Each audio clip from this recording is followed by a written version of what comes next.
Well, you are my 10th Prime Minister, Mr. Blair. My first, of course, was Winston Churchill. Helen Mirren is having a royal time of it this year.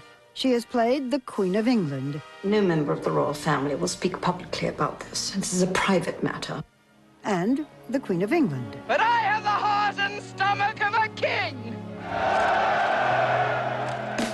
Helen Mirren, the Queen. Helen Mirren. Helen Mirren. And this year, she has picked up an award or two. Helen Mirren. Or 10. Helen Mirren should be more famous than she is. After all, she has made over 45 films. Anything coming for me? Had a hit TV series, Prime Suspect. Had a well-known romance with Liam Neeson. And has taken her clothes off on camera frequently. That would put most actresses on the map. But there is something about her that defies stardom.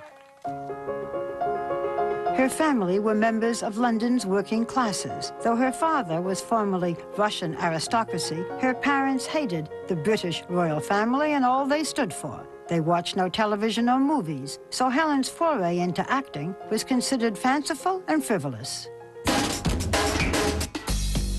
Whether she was doing Shakespeare or a film, Helen's performance was always noted for being overtly sexual.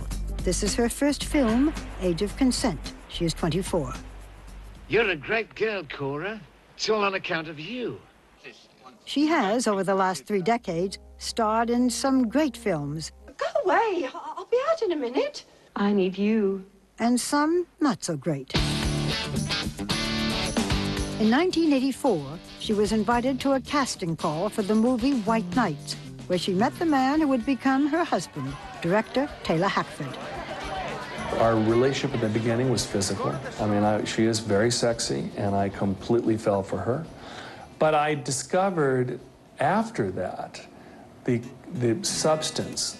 I knew she was a great actress, but the substance, she's a real person. They tied the knot 10 years ago. 2 years ago, she was seen on his arm at award show after award show when he was being honored for directing Ray. This year, it's her turn. The most fantastic thing for me is Helen is finally getting, in this country, the recognition that I think she's deserved for a long time. I am this year a professional escort. I doubt there is anyone who knows the British people more than I do, Mr. Blair, nor who has greater faith in their wisdom and judgment. She is nominated tonight for Best Actress in The Queen, the inside story of Britain's royal family in crisis after the untimely death of Princess Diana. Would you like me to place those for you? No. Oh. These are for you.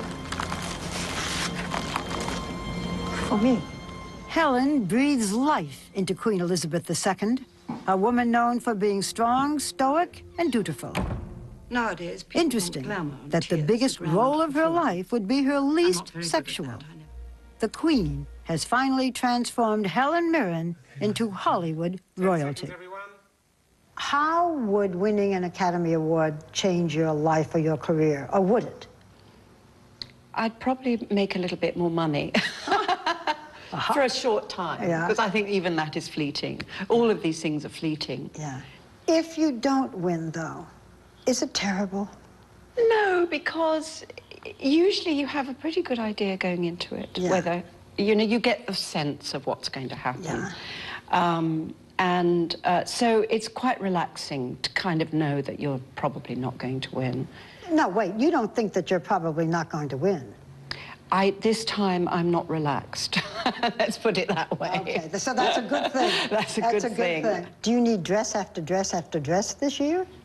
Yes, a lot of dresses, yes. A lot of dresses. Is it true that you only wear skirts, that you never wear pants? I never wear trousers. That's unusual these days. Because I have an enormous bottom. Oh, I didn't know. We will not discuss it, and we will not focus on it. And not very long legs. And it's not a good look on you know. No, I don't, and I never wear shorts. I don't understand why Americans wear shorts all the time. Even American women. Yeah. Why do they wear those horrible shorts? I don't understand it. Let's talk about the Queen. Okay. What were your feelings about the Queen before you really started to play her? You know, I hadn't really thought about her. I mean, I was brought up in a very anti-monarchist household. I don't know what my parents would have thought of me playing the Queen, let alone sympathetically, ultimately. But the Queen has been in my life longer than anyone that I know. Do you like her now? I like her a lot. I would say I love her, actually. Really? As a result of I kind of fell in role? love with her as I researched her and started playing her. You talked a little bit about your parents. So your father was a Russian immigrant. Your mother was British. British London working class, Okay. yes. What's your real name?